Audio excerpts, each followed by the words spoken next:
Hi. So is your dad Mike? Yeah. Okay. And he worked at the, and maybe he still does, he worked at the state of North Dakota back in the day? I think he did back in the day. He works at Mason Electric now. Okay. And I would have met him back at, it would have been in the 90s when he would have worked at the state. Oh, yeah. And when I saw you on Friday, once I left and got in my car, I started to remember everything because you caught me by surprise, and then I realized that I remember your dad. Yeah. Yeah, he's a basin now. And then Frank must be your uncle. Yep. Okay. And he would and I think Frank, I probably would have played basketball against him in Old Man League, about 20 years ago. Yeah. And they were from Flasher, weren't they? Flasher. Yeah. Wing. Wing? Yep. Oh, yeah. I played some basketball games against Wing when I was younger.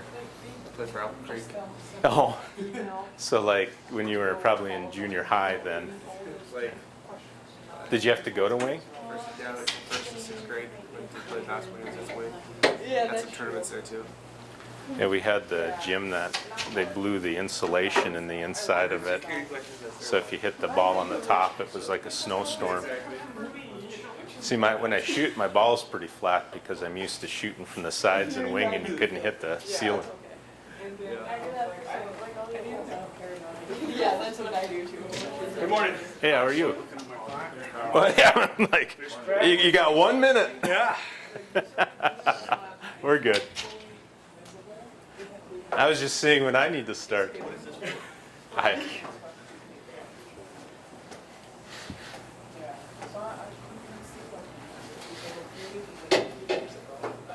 So what's with this Green Bay Packers sweatshirt? You realize they're not in the Super Bowl, right? Yeah. Hey. I would rather be a Packers fan than a Vikings fan. I would rather be a Packers fan than a Panthers fan. They can't even name who the quarterback was 4 years ago, I bet. I can't either. Was it Steve Delhomme? Jake Delhomme? See? There you go. I was close. I have the name. No, that was someone else. That was for Detroit. I was thinking Kidman, but that was... The kid that ran the back of the end zone. That's his last famous play. Yep. When Jared Allen was chasing him. Yep. How else would you want to go out? Wasn't Kitna, and this is before your guys' day, Kitna would have been, he actually played against the University of Mary once. Really? University of Mary made it to the NAIA football semifinals in the 90s, and they played Eastern Washington. And he was the quarterback for them. Really? And Mary lost. But Who was getting to play for? I think it was Eastern Washington back in the day. I'm pretty sure it's Kitna. I could be wrong. I might have to look that one up. Well, not Danny. Is it Danny Woodhead with the Chargers? He played with the Patriots and the Patriots and the Jets and the Chargers. Yeah. He played for Chadron State, and then he played against the University of Mary at the Community Bowl. Flacco's from FBS also, huh? Who? Joe Flacco. Yep. And we went to that game. It was on a Thursday night. And there's this kid just running circles around Mary. It's like, who is this guy? Here's Woodhead, and then the next thing you know, he's in the NFL. You just never know, right?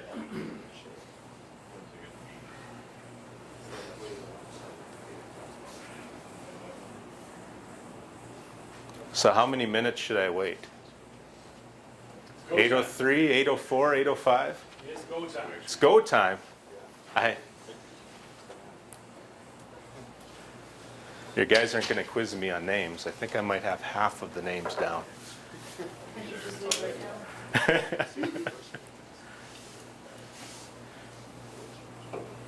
I guess I could quiz myself. Christopher? Yep. You've introduced, and I can't remember. Nick. Nicholas? Nick? I've interviewed you, and I don't remember your name. Tyler, but that's been 3 years ago. Right? 2 years ago? I don't, yeah. Who? Kaylin. Kaylin? Ariel? Natasha? Carly? Olivia. Olivia? Matthew? That's Lance, and that's Andrew, right? Okay. 40%? You know mine. Yeah, I know yours. 40%, I think that's an F, isn't it? That's not transfer pudding.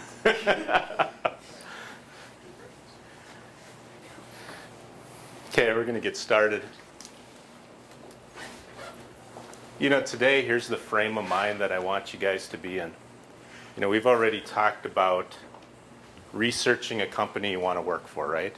I think Doug went through with you that a few weeks ago. And some of the things we talked about are, when you go into an interview, what are some of the characteristics you want to show and talk about and demonstrate? And then we talked with Deb last week about leadership, servant leadership, what a level 5 leader looks like. So what I want you guys to think about today is, you got the job. The company that you are interested in, that you research, that you want to be a part of the team, you got that job, okay?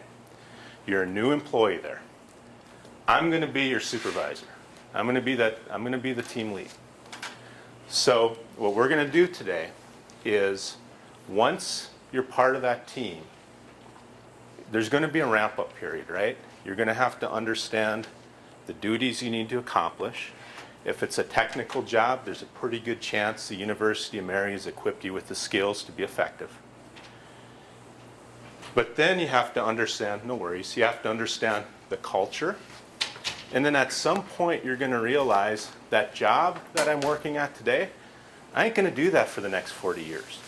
There's going to be other interests I have. There might be some advancements. There might be some promotions. So what we're going to talk about today is, if you're part of that team, what it would be like working for what we would consider a level 5 leader. And when you're talking about what your career is, what you have, you have more control of your career than you think you are, than you think you do. So some of the things we'll talk about is what we look for, what a good teammate looks like, and how you can develop a career path. And we're going to use Justin here for a lot of those examples since he's part of our team. Okay, does that sound good? So you're working for that company that you always dreamed of working for. So the first thing we want to talk about is some of the traits of the level 5 leader. Deb already covered this. I'm not going to go to it in detail. I'll just have you take a look at some of those. Okay. So I've been in leadership for about 11 years now. And when I was asked to be a team lead, frankly, I sucked at it. Okay. When I was the team lead at the beginning, I was part of that team, and now I was the leader of the team. And all I knew how to do was the work. Okay? So I did the work. I worked with my team. I basically divvied out the work to my team and says, can you do it? Okay? That isn't very good leadership. Doesn't really create a good engaged workforce. And then I thought, okay, my job is also to make the job easier for my team. I figured that's what you do. Well, that wasn't necessarily effective either. At the company I work for, we have an employee engagement survey. And Justin's filled it out a few times or completed it.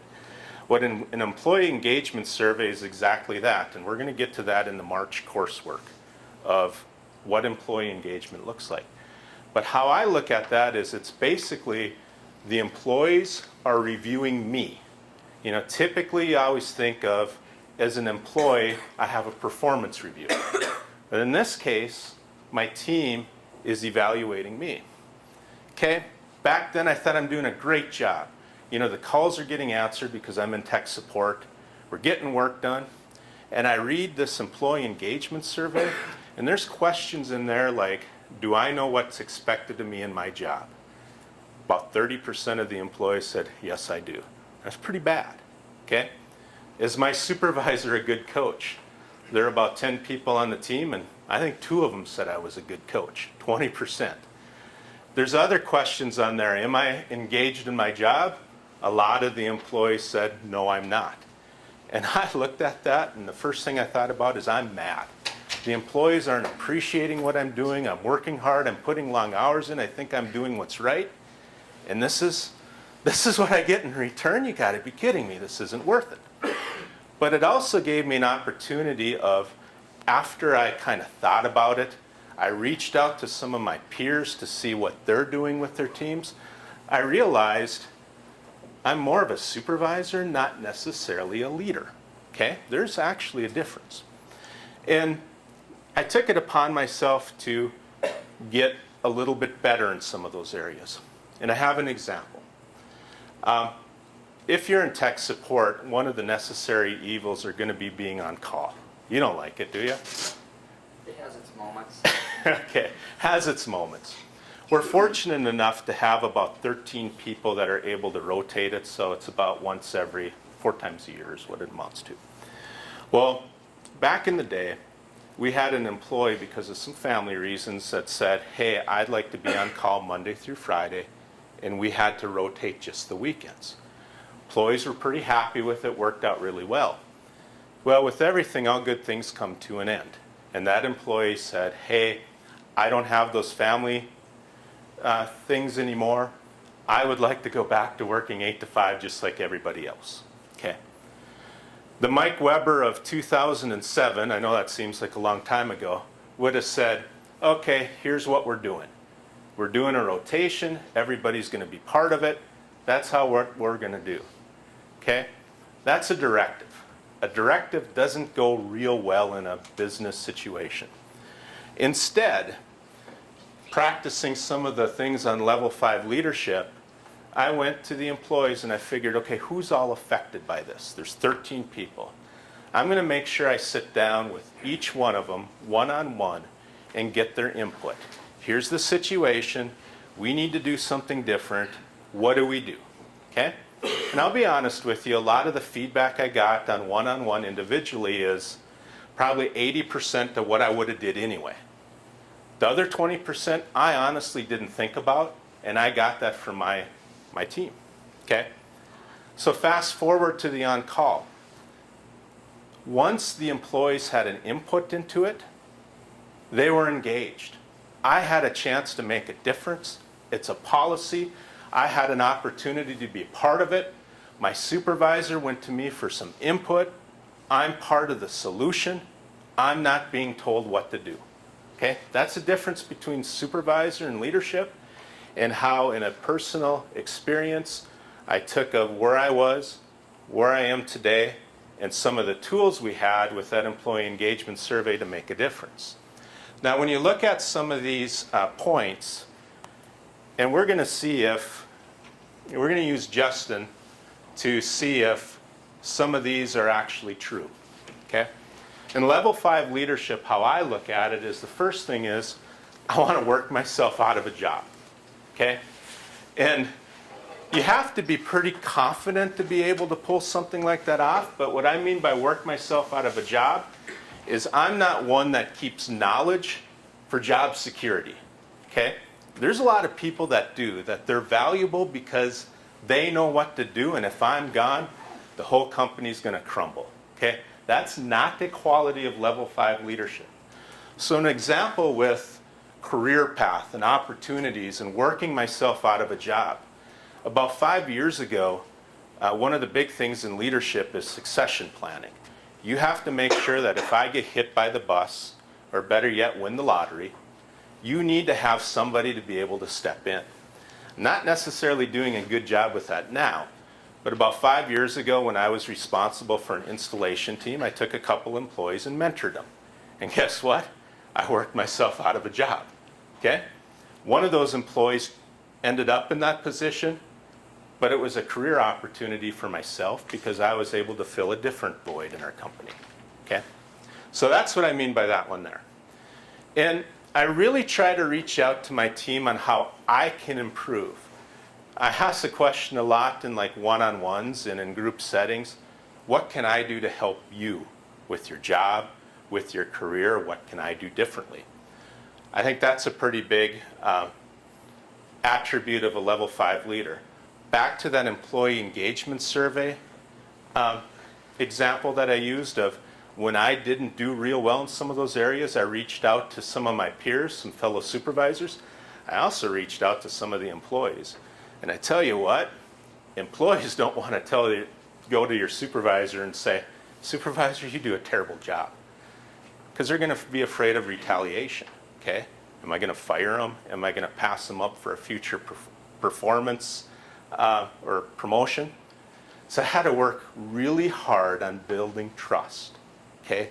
My employees, try to get them to trust me, that I am going to do the right thing if they bring it up to me, okay? And that's something that just doesn't happen like that.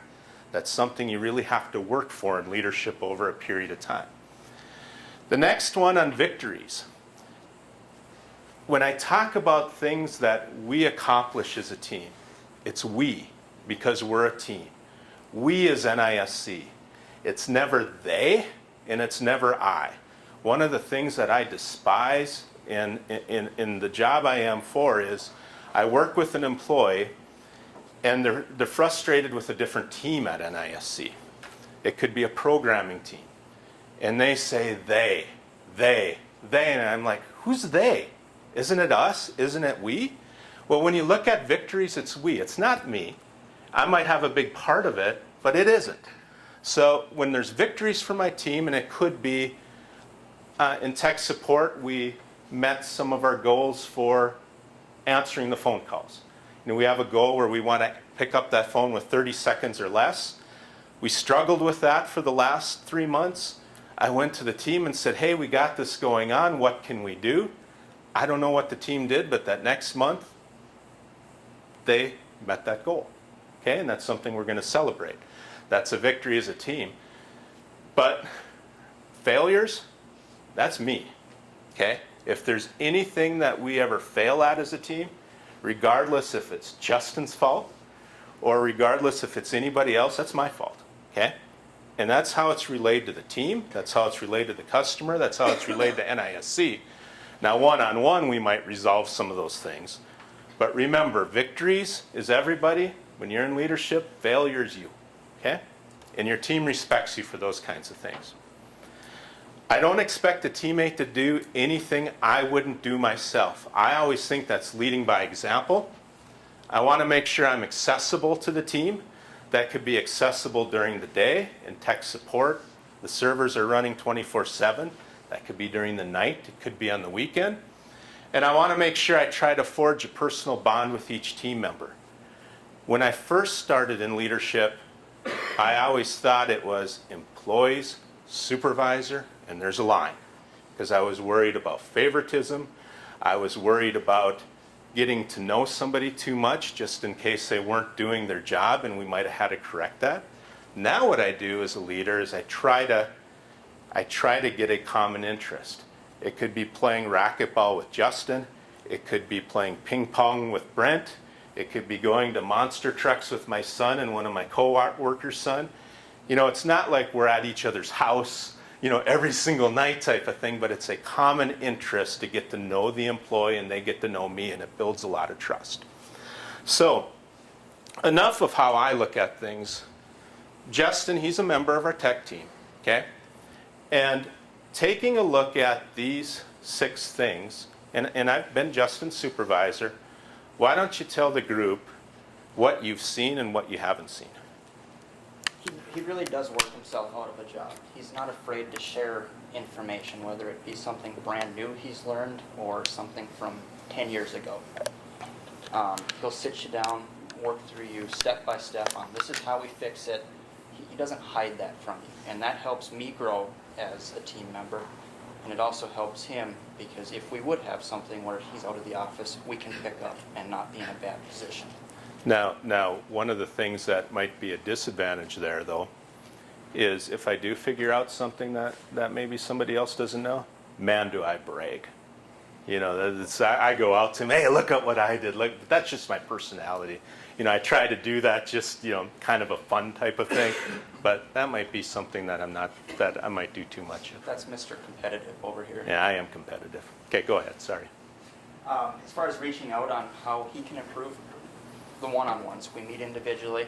He asks if there's anything that he can do to help. If we need another team member added, equipment-wise, maybe we need another monitor. We added 3rd monitors for everybody just to display some more information on screen for us. That was a huge help in being more efficient. Victories, This summer, we had a pretty big project of upgrading service packs on about 400 servers out in the field. So does anybody know what leap second was? Did you ever hear that in the news? What leap second was on, what was it, June 30th? Something about the atomic clock and the clock of servers don't sync up right because you have to add or subtract a second. So when you use NTP, and what NTP is it's a time sync service that goes out and syncs the server time with the time that's presented. Well, what happened with this leap second is it would crash your servers if you don't address something. So we did some testing and realized we're pretty vulnerable here, and we have 2,100 servers that we have to update. And he took the reins on that. But anyway, go ahead. That one really was a team effort because we had to reboot all of these servers, and most of them we can't reboot during the day because their billing system is down. Their customers can't pay their bill during the day. So it was a lot of after hours work. We'd have the team member that comes in at 6 a.m. He'd take care of 4 or 8 servers in an hour for us. The rest of us would pick up the slack at night. We had to reboot from 6 p.m. to 8 p.m. And work during the day. Okay, keep going. So that one really was a team effort. For the most part, they went well. We didn't have any problems. We did have a couple with them not booting, but that wasn't related to the upgrade that we applied. So with that example, celebrating a victory, I don't know if you were going to go here or not, but you and Brent were the two primary people that spearheaded that. How did we celebrate that? We got the afternoon off and a free round of 18 holes of golf at Prairie West and Mandan. Yeah. So that was a pretty nice reward. That's one of those things where I try and that's getting to know each of the team members, back to trying to find out what people's interests are. And I kind of hinted around to these guys. I don't think they knew what I was up to. But you know, if you could have a summer afternoon to yourself, what would you like to do? Luckily, they all said I'd like to go golf. So that was pretty easy to take care of. Go ahead. Don't expect a teammate to do anything I wouldn't do. I can't think of a single example there. I can think of a couple items where I should have asked what should I do in this case, where I didn't, and it came back to burn me. But he's always willing to take the reins on things. If it's something I'm not comfortable discussing with a member, he's usually there offering to take that item up with the customer. And being accessible, his door is always open. I kind of feel bad going in and bothering him during the day because I know he is a busy guy. He's not just working on the break-fix items. He's taking care of customer conflict between the team. But you can go in and work through a problem that you're having. And that's something I've had to really improve on over the years, because initially if somebody would come in, I think I gave a stare that would make somebody just turn around and run away. And I've done some really stupid things with that. You know, I even recall one of the gals came to me and said her supervisor was on maternity leave, and we have each year an annual member conference where all of our customers come in. And she comes into me and says, and we made all the plans on who's doing presentations and whatnot, and she comes in and says, you know, Mike, Gina, who was the supervisor, said I could go. And you know what my response was? It would have been nice if somebody would have told me that. And I turned around and started working. Okay, that's a bad way of being accessible. I realized what I did. It was bad timing. And what I got to be careful about with the guys is sometimes they can be bad timing, but I shouldn't, as a leader, let that out that it is bad timing, okay? And bad timing could be anything from, you know, a customer situation to a technical situation to even a personal situation. And in leadership, one of the things I never ever thought I would have to deal with, but is a big part of it on people, is empathy, okay? We've had a team member who did a really good job for us, went through a divorce, and that really affected his work, okay? I always thought that when a team member comes, they're gonna be going, right? And contributing. But sometimes there's personal items outside of your control that might affect the job. So as a leader, how do you work through some of those situations? And that's what I've had to get a lot better with over the years. Go ahead. And finally, building a personal bond. Yeah, he really has done that. He's a guy I can trust. I feel comfortable around him. Does he brag a lot? Yes, but that's just who he is. We do go play racquetball at night. During the day, if it's nice out over noon, we'll go for a walk. We play ping pong. It's just, it helps build a friendship more than just looking at him as a supervisor. So hopefully as a leader, hopefully I've been effective in some of this. I think a racquetball, for example, if we didn't have trust, what's the first thing he would do? He'd probably clock a racquetball at my head while I'm not looking. Okay, that has happened once. Yes. But that's just been because he's out of control. We actually have an office in St. Louis, and we did some mountain biking. Okay? Well, I could have been pushed off the side of the cliff, I guess, if we didn't have trust. But, you know, it's something we truly enjoy. So as a group, it makes work fun, okay? Because you can do some of these things together. And that's what we try to do. Thank you. So any questions so far before, remember, you're working for what we're going to consider a level 5 leader. We're going to talk about a career path, okay? You got that job that you're interested in, that you really want. You are starting to learn what that job is about. You're bringing some technical skills in. You got to gain some technical skills. But what we find in new hires, and I'll use Justin as an example, it probably took you 6 to 9 months to probably get real comfortable. And then all of a sudden at about the 9-month point, you turn that corner, and now it's start to thinking about a career, okay? And that's what we're going to talk about. Before we get into that, do you have any questions up to this point or any comments? Okay. I think you're all still with me. I can make eye contact to everybody, and we look good. So, 2 tips that I want you to think about your career. You are in more control than what you think you are, and every day is an interview. Okay?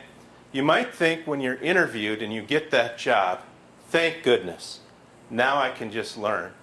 But honestly, when you set foot in that door, you're being interviewed for the next job at that company, and the next one, and the next one. And I think a lot of people forget about that. But even outside of work, you're being interviewed. And I'm going to give an example. Back in the day when I was about 40 pounds lighter, I played amateur basketball, old man basketball. We had a job opening at the time for an installation position. And when I was playing in a basketball game, there was an opponent on the other side of the team. It was one of the most rude basketball players I ever played against. He'd hold you, he'd grab you. I had marks on my arms. He'd step on your feet so you jumped and you'd probably blow your knee.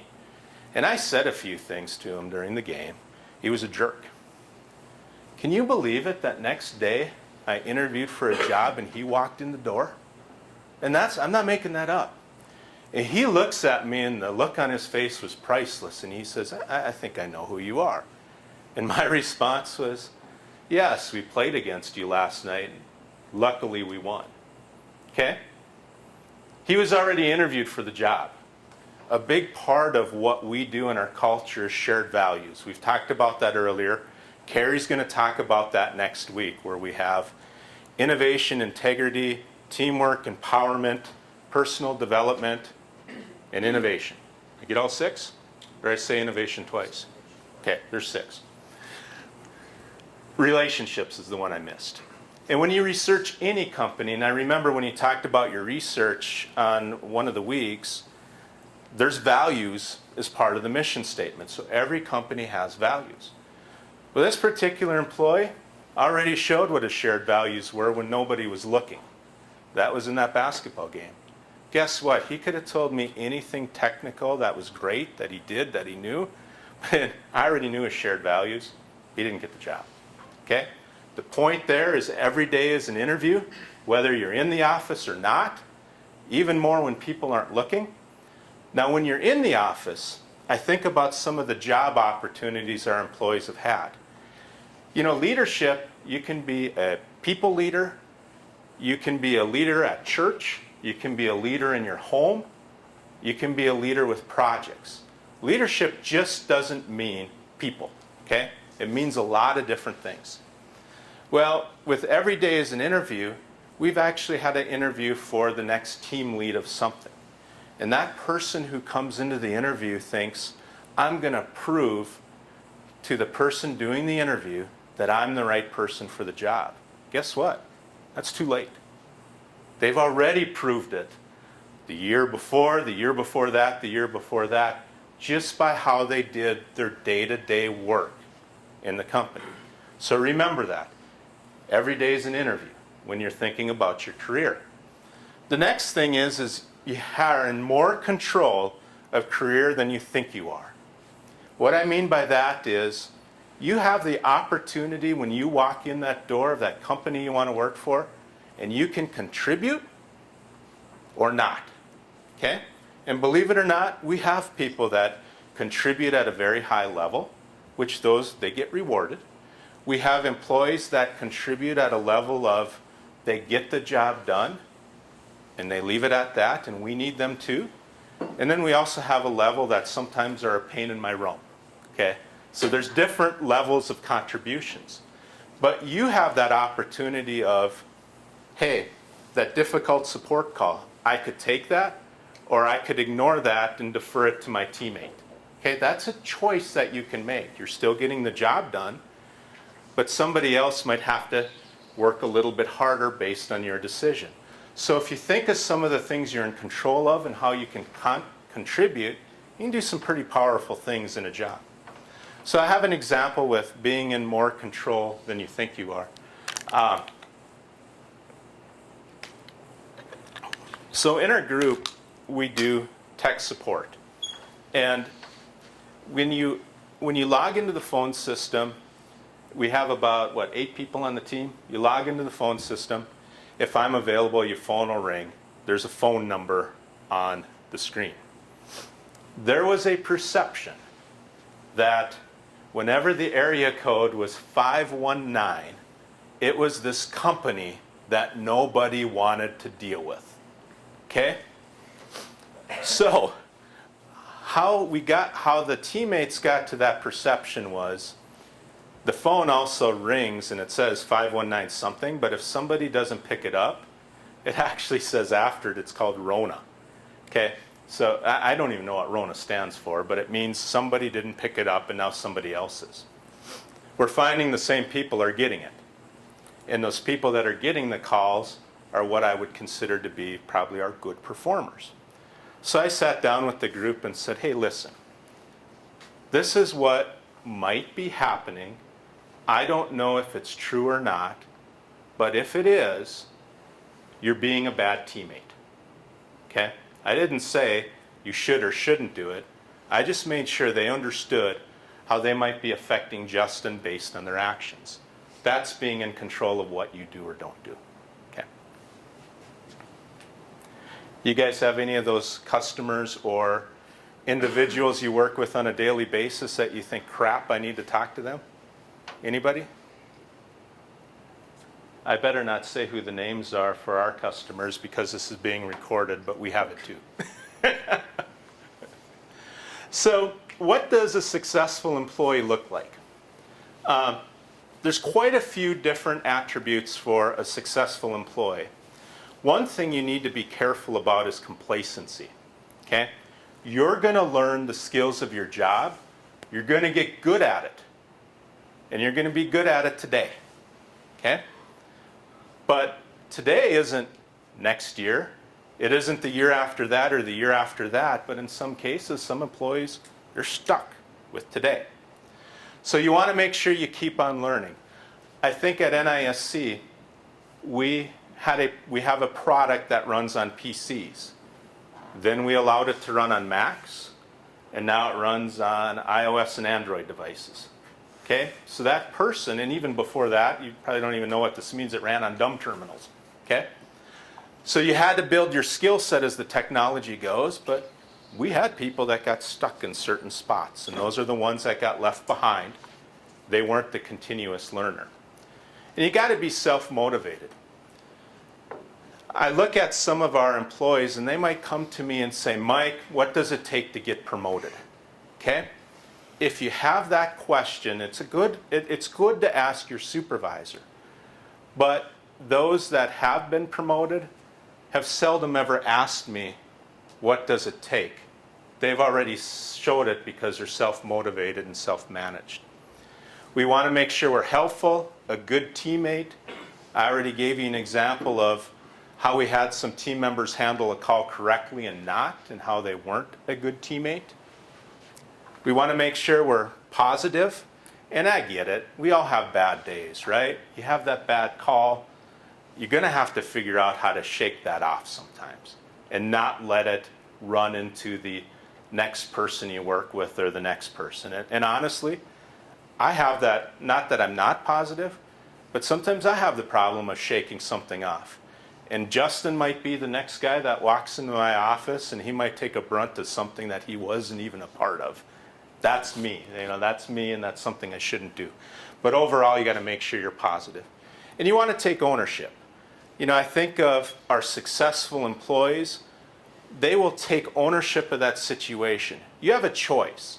And I think in tech support, and we see it when we work, you have a choice of, I'm going to solve it, or I have the choice of, I'm going to look for somebody else to solve it. Okay? You get two different outcomes when you do that. That's what ownership is. Okay? You should take it, you should solve it, and you should get the right people, not try to find who I can throw it over to the fence to. Okay? And that's something that you'll see when you're in a setting. So, Justin, first of all, I have a question about, we talked earlier about leadership. And you're not a people leader, okay? He's a member of our tech team. So tell me, how have you showed leadership in something that you've done on the tech support side? So last December, I was kind of the point of contact for one of the processes that our utility billing goes through. There's a year-end process that each utility goes and runs. It just basically closes out the books for the year. And it's pretty involved with backups because you need a backup before this thing runs, they run the process, run another backup afterwards. Just in case anything goes wrong in the process, we have to do any data fixes down the road, we have that good data. And our members have gone through quite a bit of changes how they run our system. Some of them have gone to virtual machines, some of them, they still have the physical server, but they don't use the tape drive to back up. And those were questions our utility support just isn't able to answer because that's not an area they work with. So I fielded the initial call on it. That's how I kind of got put in this position of, hey, this site has questions on backups, can you talk to them? And from that point, I kind of became the go-to person. We put documentation together. I sat through on a couple meetings that we had with our members just to be there to answer their questions. And then I was also the on-call person during that time of the year. And New Year's Day wasn't the most fun call-wise because there were a lot that did come in, but just being able to answer those questions and take care of those problems was a big help for our team and the utility support team.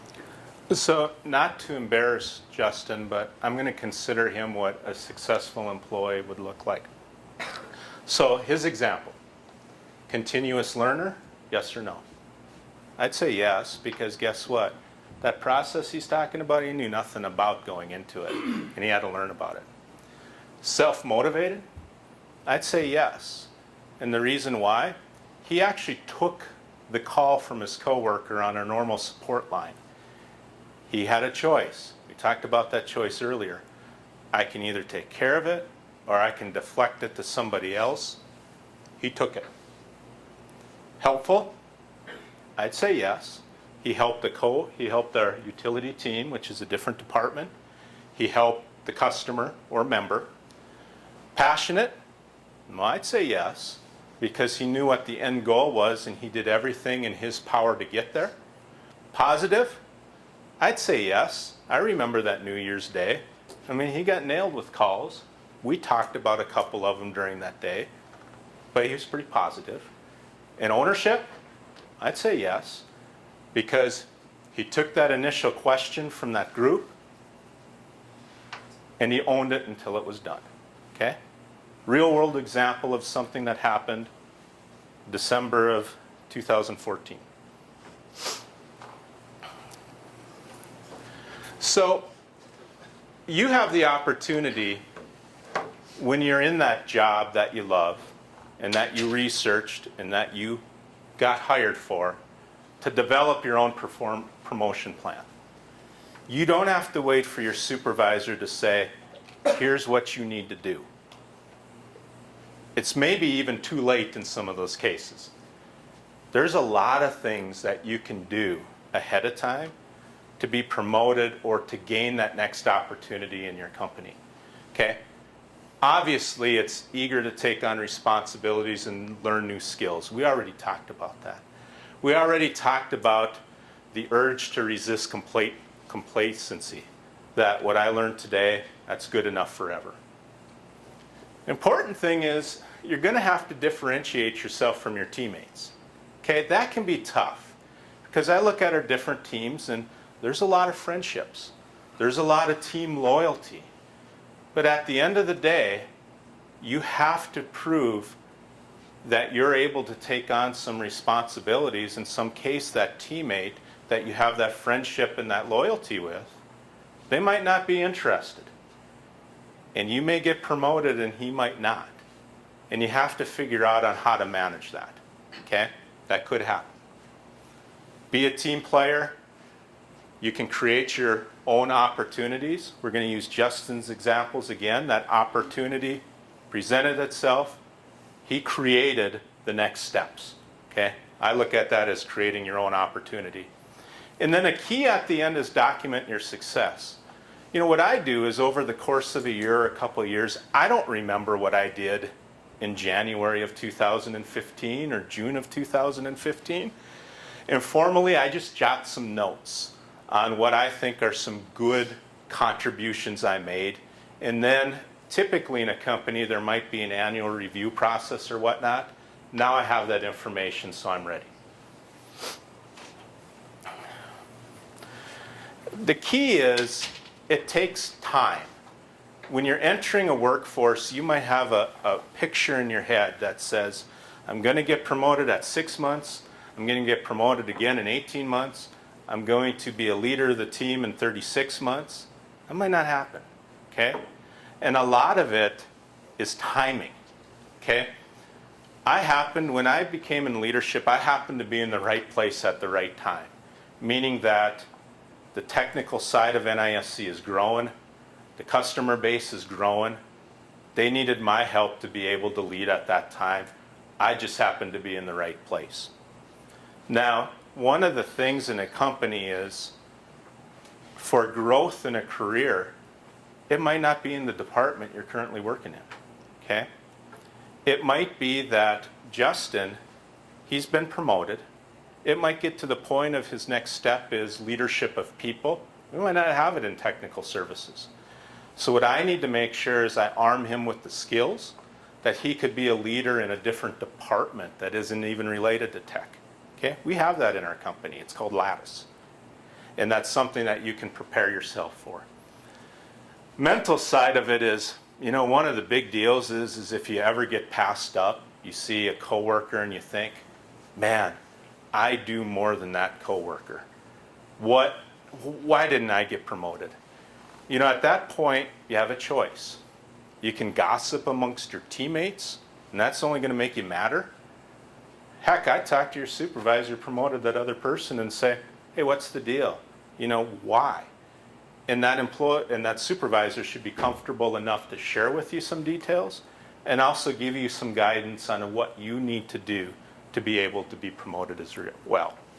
So we're going to take a look at when you look at a career path, promotion, and we're going to take a look at, just a second. So any questions while I bring up another document?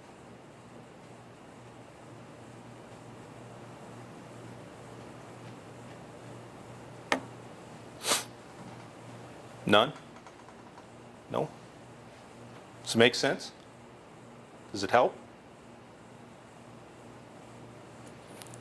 I'm not going to read this in detail. I took names out of here to save people's identity. I used Teddy Bridgewater as the candidate who just got promoted. Okay? Why don't you guys read this? And then I'll swipe to the next thing. This is a real world example of somebody in our group got promoted.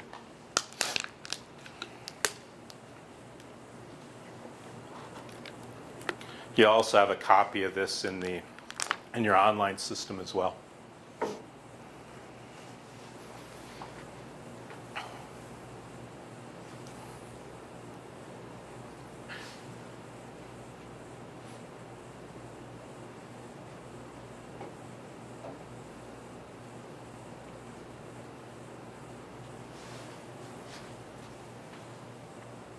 I'm going to swipe up a little bit.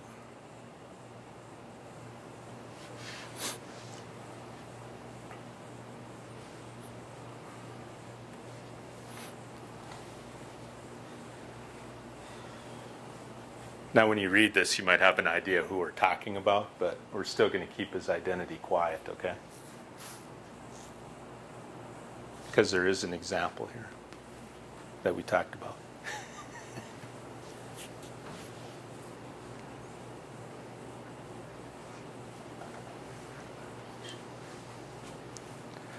Yeah, you like that? He mentored a new employee, Blair Walsh, into being understand the technical details.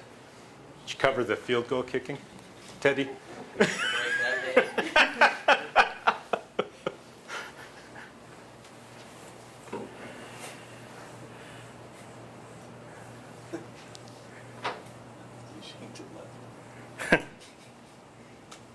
And then here's the last page.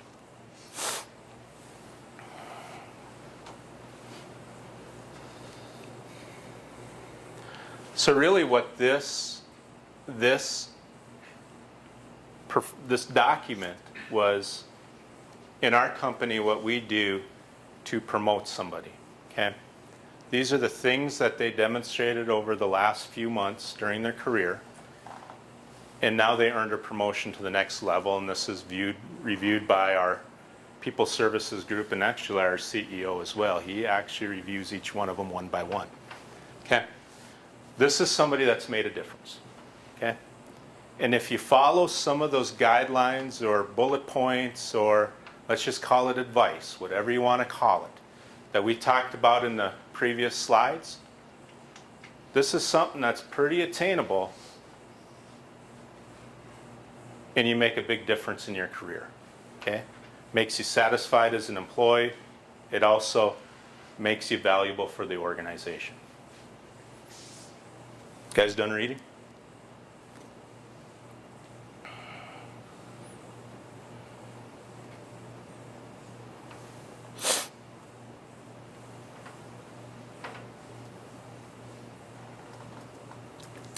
Here's some examples of how not to get promoted. Okay, look at number 1. Go to work each day without a plan. Do you have a plan when you step in the door? Absolutely. I'm planning on what I will work on when I wake up in the morning, when I'm driving to work. I know the first thing I want to get taken care of. Now, you don't necessarily need to wake up right away in the morning and thinking about work. I don't, but I do when I shower. So that's usually when I start to think about it, and I start thinking about it when I drive to work in the morning, just like Justin. So I'm ready to go, okay? An employee that might not necessarily be ready to be promoted might be one in the morning that is making toast, then buttering the toast, then maybe eating it, maybe getting some more coffee. Well, that's all good, and I'm okay with it. But 8 o'clock all of a sudden turned to 8:50. Okay, there's a difference there. In the meantime, the person with the plan has already got 50 minutes of contributions in for the day. Do the minimum. Now, I already mentioned it's okay to come to work, do what you're responsible for, and leave. I mean, that is okay. We need contributions like that. And we also understand that personal life is a big deal. I tell you, when I've looked at my career and I was a single person with no responsibilities, it was go get 'em. Okay? Well, I got married. I had we've had 2 kids. I tell you what, my effectiveness when Junior was 6 months old and I got 2 hours of sleep is a little bit different than when my kids today are 8 and 10 and I get 9 hours of sleep. Well, maybe 7. Okay? We understand that. And you also have to understand that in your careers that might be a difference. So don't expect maybe that promotion or that advancement during those times, because we understand you have some personal items that you might have to pay attention to, but long term you need to have that plan of where you want to be someday. A big one is worrying about what others on the team aren't doing.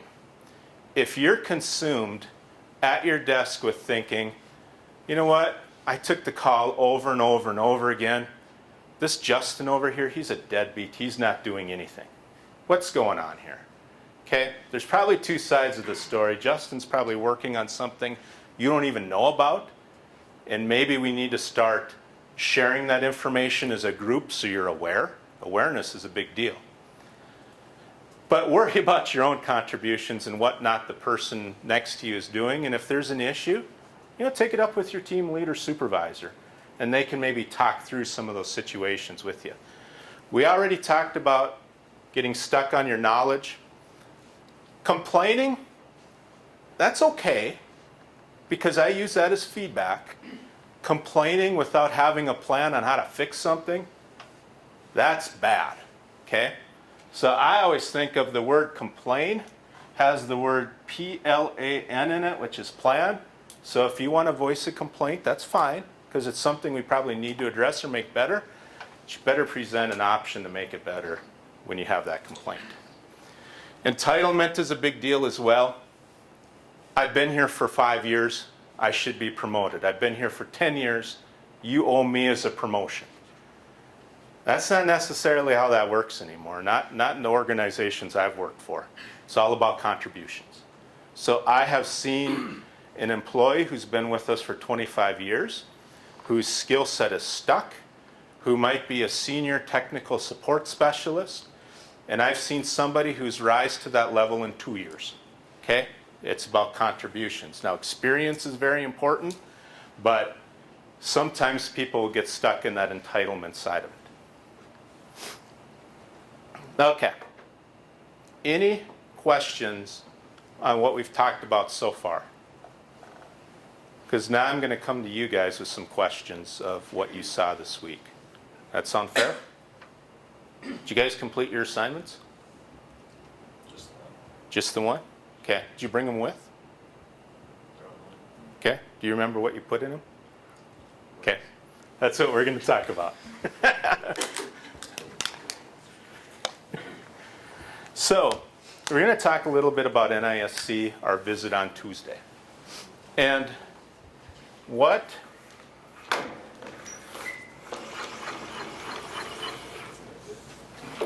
how about that? I didn't break anything.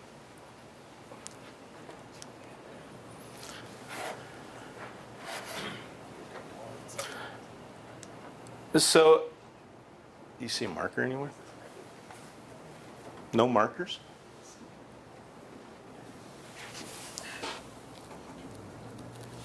I guess we won't write it on the board then.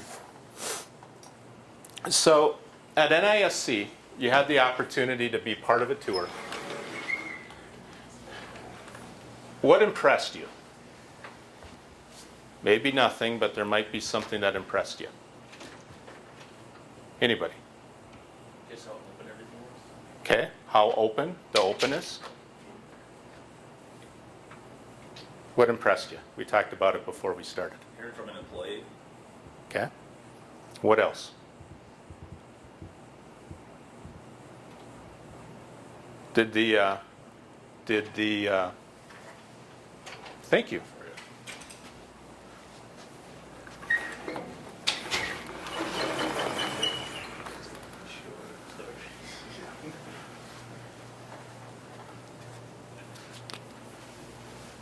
Yeah, turn that iPad off for me.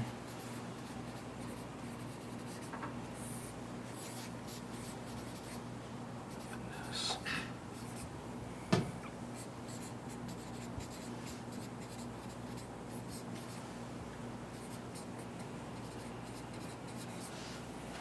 Natasha, what impressed you? The amount of customers you have.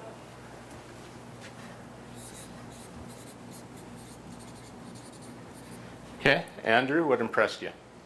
The variety of software NISC offers, it's really diverse. Actually, we'll say scope. Okay, so what surprised you?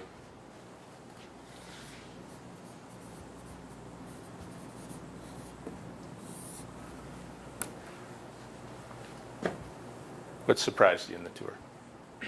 How big the facility actually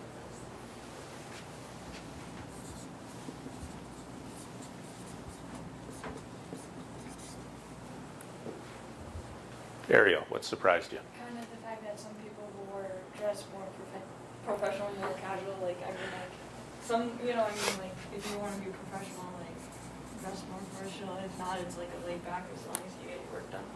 Yeah, that is actually a pretty neat benefit.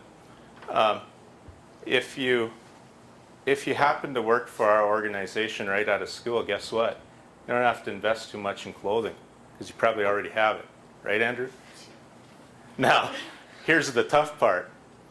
I've had a situation where I sent an employee to a customer site for a week, and I looked at him and I said, "You don't own any dress pants, do you?"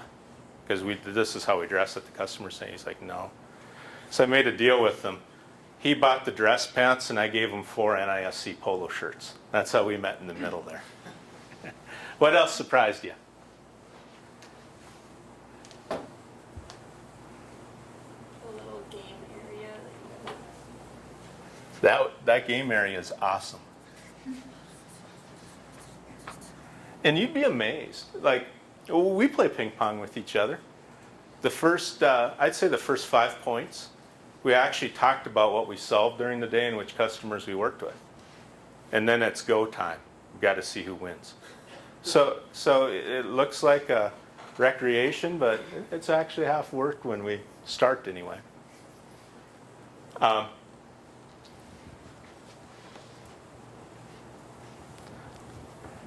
What did you dislike? And you can tell me anything. Because I'd like to hear, actually. I've kind of noticed this before, but right outside the game room, that lower D area, that corner, kind of looks like a black hole. You know, no lights are on, super tall cubes. It looked a little scary. So like, I don't know if that's how the coworkers enjoy working, or if what that's all about. You know, when we talked about doing the tour, our facility, I'll be honest with you, isn't in the best shape right now. The first part of it was in 1985. The second part was 97. The third part was 2003. We haven't done a stitch of renovation in most of the building. It's even to the point that when the cleaning crew comes in, they bought brand new vacuums. They're afraid to use it because they're afraid they're going to plow our carpet up because it's so threadbare.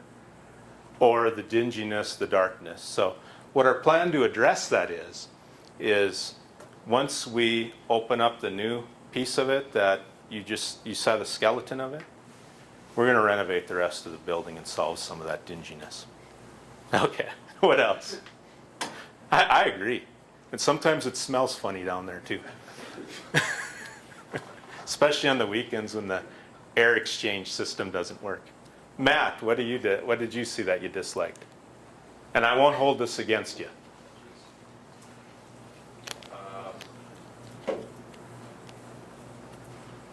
Nothing's okay. Hey.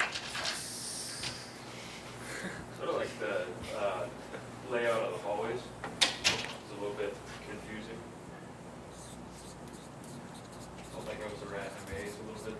Yeah, our cube layout and whatnot is the equivalent to an erector set and it's the equivalent to buying a box of Legos and running out of the Legos you need and starting to grab pieces and parts from other places. That's how that looks. Any other dislikes? Olivia. Did I get it? Yep. Just me personally, I couldn't work somewhere dark. Like, I understand if you're on computers that that's probably what you need, but And Christopher, dislike. I can't really think of much anything that I really dislike, but I can think of some of the other examples. Like I like the continual reminder of the values like on the walls and stuff that keep that in focus. Also like a lot of the openness, like all the windows, making that as an effort. So there's a lot of cubicles where you go to the cafeteria that all those windows there. And I like that. Now, when we looked at the first building and it had the cube layout of the openness cubes, the low cubes, is that something that you could thrive in, something that doesn't matter to you, or something that you would despise?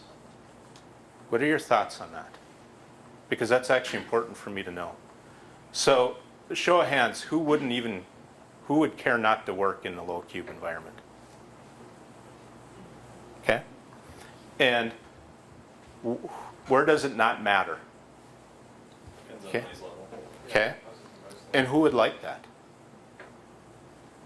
And it's a struggle for us because what we're finding is, I'm sure in some of the coursework or some of the classes, you've talked about different generation of workers.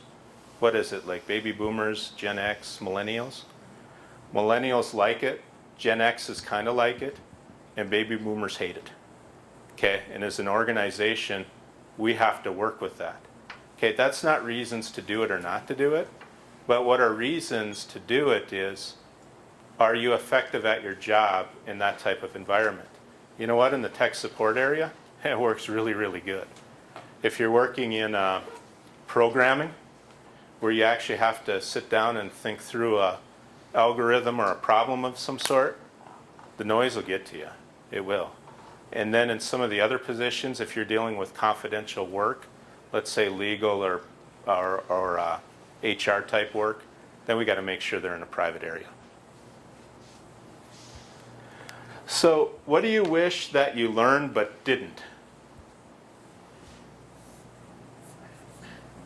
So this would be didn't learn.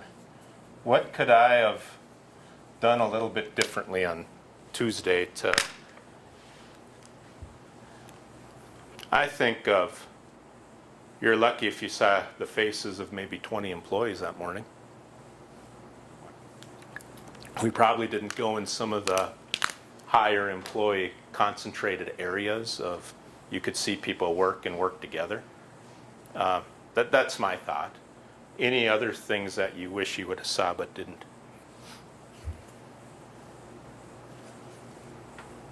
And all of you, most of you guys were there. Christopher. I know it's tough because people were working, but it would have been nice to maybe talk to some more employees. Just kind of Okay. interview some places.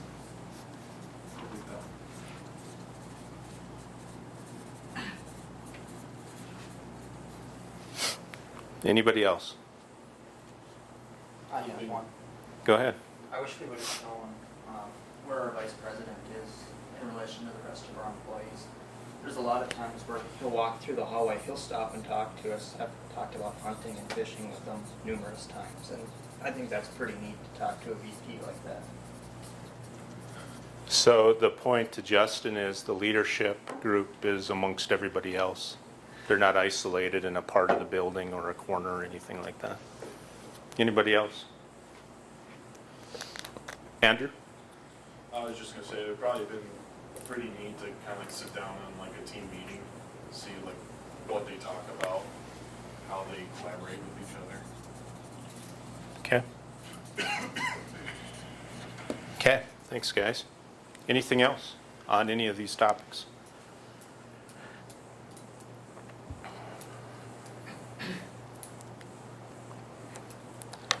Okay, we're going to talk about the assignment that'll be due coming up.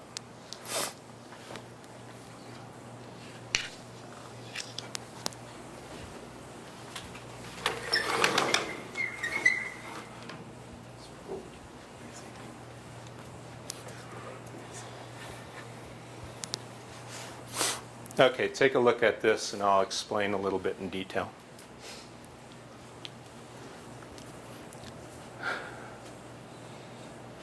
So how many of you are in a current job right now? Okay, so almost everybody. Internships? Okay. So we're going to ask you to do a self-evaluation. And you can do it in your current job. And I have a form that we're going to fill out. You can do it in your current job. If you're not in a current job, pick an activity. Okay, it could be church, it could be volunteer work, or it could be your education here at the University of Mary. Okay, you can look at school as your job, of your strengths, your weaknesses, where you could be better at. And on the online portal, there's going to be a form that we need filled out. And we're going to cover that right now. And this is actually a form. When you're in the workforce, you're going to see something pretty similar. This is a form that we've used at NISC in the past. Not anymore, but.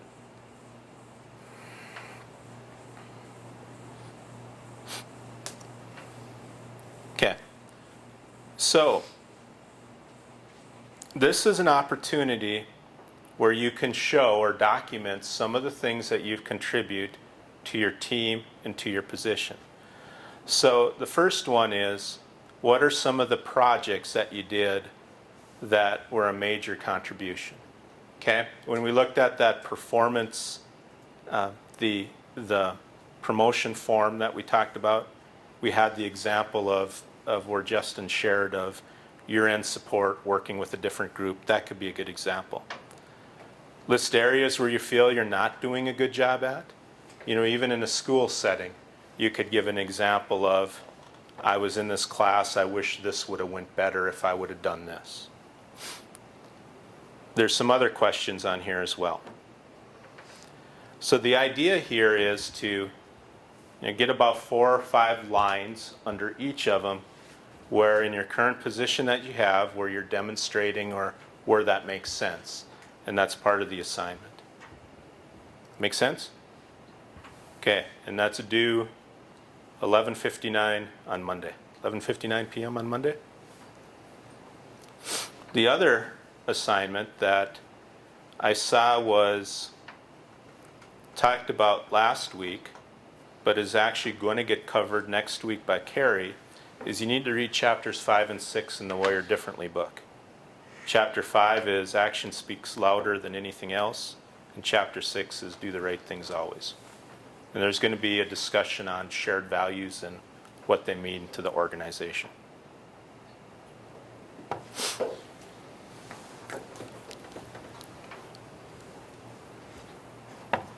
What else you guys got? Remember, you're in that job. You're looking at forging a career path. We're here to tell anything you've ever wanted to know or what you experienced, the good, bad, and the indifferent. Anything for us. Christopher. How humbling has it been for you to change some of your leadership styles? How humbling has it been to change leadership styles? Well, at first it was a slap in the face. That was a wake-up call. But one of the big gratifying things in leadership is seeing employees come into the organization, make a career, do something very, very positive for the company. And that's what I get a lot of the satisfaction on. Example, we hired an individual in our group to do installations and support. He built the technical skills by following a lot of the things that are on here. And now he's one of the people that is responsible for our cloud infrastructure, something that didn't even exist when he got hired. We worked together to build some of those skills, both from a personal and technical level. I gauge that by the impact a person can make as a leader and not necessarily some of the some of the other things that are going on. But it was very humble at first. But then you look at it as an opportunity to be better. And what can I do to make a big difference? And it was a completely change of mindset that I had to work on over the years, and I'm glad I did, because as a result, I see a lot of good employees that we've had on our team because of it. What other questions? Which do you like better, or I guess, did you like better the traveling or what you're doing now, just kind of working at NISC? So when I started at NISC, it's really a part of the stage of the life you're in. Can you imagine starting at NISC? I was responsible for doing installations at our customer sites. I'm a single guy with no ties at home. I rent a place, don't own a house, and I'm gone every other week. Man, I got to see the sights on somebody else's dime. I love that.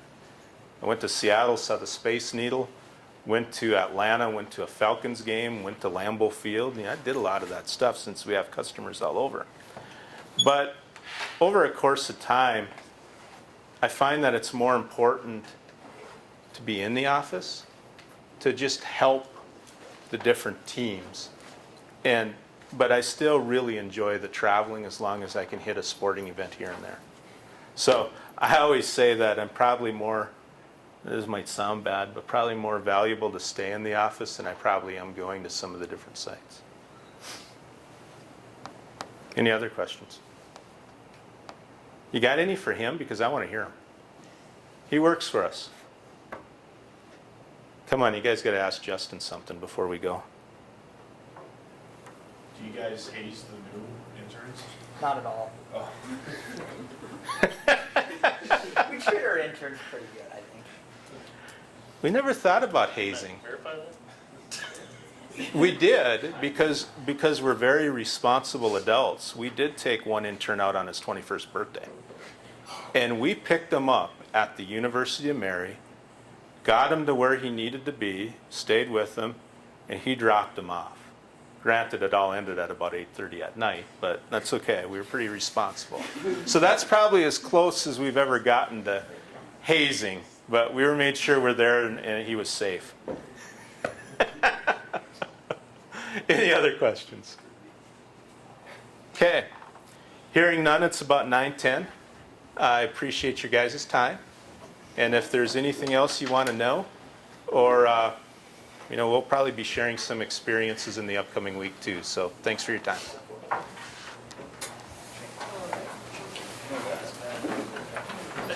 So